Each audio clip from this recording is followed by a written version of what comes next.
Hello friends, और इस phone के अंदर है 850 करोड़ ट्रांजिस्टर और इस कंप्यूटर के अंदर है 1000 करोड़ से भी ज़्यादा ट्रांजिस्टर। अब इससे पहले कि तुम हैरान हो जाओ और सोचो कि ये भाई ट्रांजिस्टर कोई बॉम्ब है या नहीं, मैं तुम्हें बता दूं ट्रांजिस्टर होता है इस तरीके से दिखने वाला एक चीज। अब बात ये है कि तुम्हारे मोबाइल के अंदर हर डाटा इसी चीज के अंदर स्टोर होता है, पर दया इस ट्रांजिस्टर को लोगों ने भूतिया तरीके से समझा के इसको इतना कॉम्प्लेक्स बना दिया है कि क्या ही कहें। आप टेंशन मत लो सर, इस वीडियो के अंदर हम लोग एकदम आसानी से इस चीज को समझेंगे। और क्या मतलब मैं दया नहीं बल्कि उसका पति हूँ।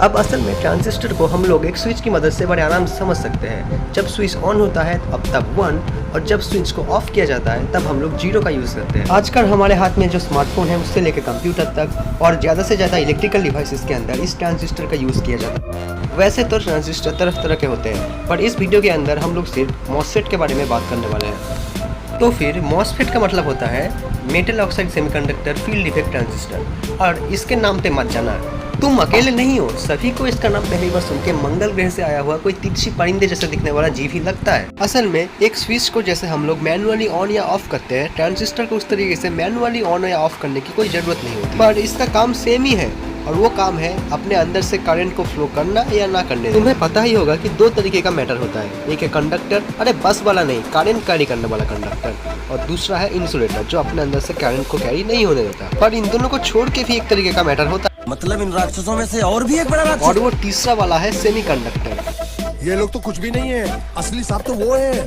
से ना तो बहुत ज्यादा करंट को फ्लो करने देता है और ना तो बहुत कम करंट को फ्लो करने देता है, एकदम मीडियम।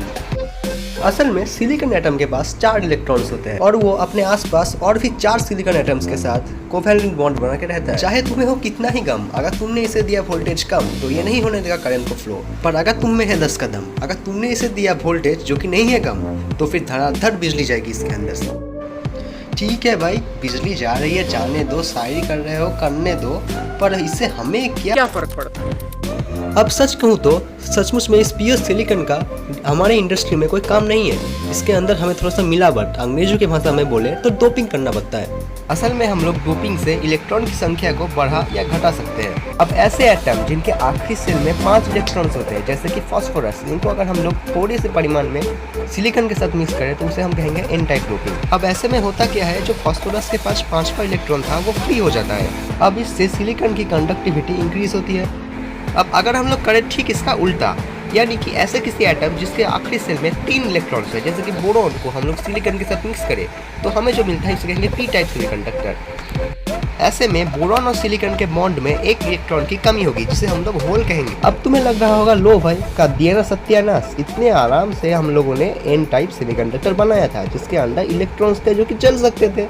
अब ये पी टाइप में होल बनाने की जरूरत क्या थी भाई, यहाँ तो इलेक्ट्रॉन की कमी हो गई जिससे हमें कोई फायदा क्या है। अब असल में यहाँ पर जो होल तैयार हुआ है उसको भरने के लिए कहीं दूर से कोई इलेक्ट्रॉन अगर यहाँ आ गया तो उस जगह में वापस होल तैयार हो जाएगा और उसके भरने के लिए वापस इलेक्ट्रॉन आएगा और ये चलता जाए। अब ध्यान दो, यहाँ पर हम लोग ऐसा एज्यूम कर सकते हैं, मैं वापस कहता हूँ एज्यूम कर सकते हैं कि यहाँ पर इलेक्ट्रॉन नहीं बल्कि होल मूव कर रहा है। अब जरा ध्यान दो, एन टाइप सेमीकंडक्टर ना तो नेगेटिवली चार्ज है और ना तो P type semiconductor positively charge है। उन दोनों में ही न्यूक्लियस में जितना प्रोटॉन है उतना ही इलेक्ट्रॉन भी तुम्हें मिलेगा। असल में यहाँ पर एन और पी का मतलब है कि एन टाइप सेमीकंडक्टर में नेगेटिव इलेक्ट्रॉन्स मूव करेंगे और वही पी टाइप सेमीकंडक्टर में पॉजिटिव होल मूव करेंगे। यहाँ पर हम लोगों ने पी को पॉजिटिव इसलिए कहा क्योंकि होल जिस एटम में होंगे उस एटम के अंदर चार्ज तो पॉजिटिव ही होगा। अब हम लोग मॉसफेट बनाते हैं 2 एन टाइप सेमीकंडक्टर लेके और उनके बीच में एक पी टाइप डाल के।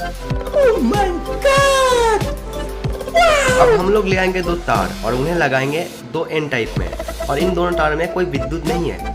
एक तार को हम कहेंगे सोर्स और दूसरे को कहेंगे ड्रेन। इसके बाद हम लोग एक बटन टाइप की चीज को लगाएंगे पी टाइप सेमीकंडक्टर के ऊपर, और हम लोग पूरी तरीके से कनेक्ट नहीं करेंगे, हम बीच में देंगे एक ऑक्साइड का लेयर। अब एक ट्रांजिस्टर पूरी तरीके से तैयार हो जाने के बाद एक बहुत ही मजेदार सा इवेंट उसमें ऑकर, जिस जगह पे 2 पीएन जंक्शन मिलते हैं वहाँ पर जो पी टाइप सेमीकंडक्टर में होल होते हैं उनको भरने के लिए एन टाइप सेमीकंडक्टर से इलेक्ट्रॉन्स चले आते हैं, एकदम दौड़े दौड़े चले आते हैं, ठीक जैसे तुम दौड़ोगे जैसे अगर तुम्हें कहीं पर फ्री में आईफोन मिले। अब ऐसे में जब सारे इलेक्ट्रॉन्स पी टाइप में चले जाते हैं, मतलब जो लोग बॉर्डर में है वो इलेक्ट्रॉन्स, तब पी टाइप में नेगेटिव चार्ज और एन टाइप के बॉर्डर में पॉजिटिव चार्ज बन जाता है, जो कि कमाल का होता है और इसे डिप्लेशन लेयर कहा जाता है। अब अगर हम लोग एन टाइप के सोर्स में करंट को फ्लो करने की कोशिश करें तो वो डिप्लेशन लेयर में जाके प्रॉब्लम में फंस जाएगा, क्योंकि वहाँ पर इलेक्ट्रॉन्स उसे रिपेल करेंगे, जिससे करंट का कोई फ्लो नहीं होगा। अब ऐसे सिचुएशन में हम लोग कहेंगे कि ट्रांजिस्टर का बिट 0 है, पर अब हम लोगों को लगाना पड़ेगा थोड़ा सा दिमाग और देना पड़ेगा पॉजिटिव वोल्टेज गेट में। अब इससे क्या होगा कि जो इलेक्ट्रॉन्स पहले रिपेल होकर वापस भाग रहे थे, अब उनको एक छोटा सा रास्ता मिल जाएगा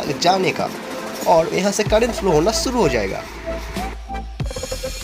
अरे पापा, आपके मुंह में विद्युत विभाग पापा।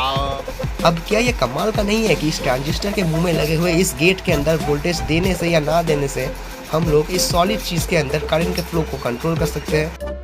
अब तुम्हें तो ये बात समझ में आ ही गया होगा कि जब करंट ट्रांजिस्टर के अंदर से जाएगा तब हम लोग 1 पाएंगे और जब करंट ट्रांजिस्टर अंदर से नहीं जा पाएगा तब हम लोग को 0 बिट मिलेगा। इसी तरीके से आजकल फ़ोन के अंदर या कंप्यूटर के अंदर लाखों छोटे छोटे ट्रांजिस्टर लगा के उनके अंदर या तो करंट जाता है या तो नहीं जाता है, यानी हमें 0 या 1 मिलता है और हम लोग डाटा को स्टोर कर सकते हैं। अब ट्रांजिस्टर से रिलेटेड कुछ आउटडेटेड चीज़ें हैं, जैसे कि मोर्स लॉ हो गया या फिर और भी कुछ चीज़ें जिनका अभी इंडस्ट्री में कोई काम नहीं है। ये आउटडेटेड है तो मैंने इनको वीडियो में इंक्लूड नहीं किया। 1 मिनट, एसीबी सर से पूछते हैं कि उनका क्या कहना है।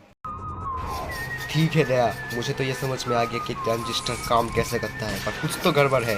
तुमने अभी भी इस चैनल को सब्सक्राइब नहीं किया, ये क्या सही कर रहे हो? तो जल्दी सब्सक्राइब करो दया, वरना ये चैनल तुम्हें कभी नहीं मिलेगा और इस तरीके के मज़ेदार और इन्फॉर्मेटिव वीडियोस को तुम मिस करोगे।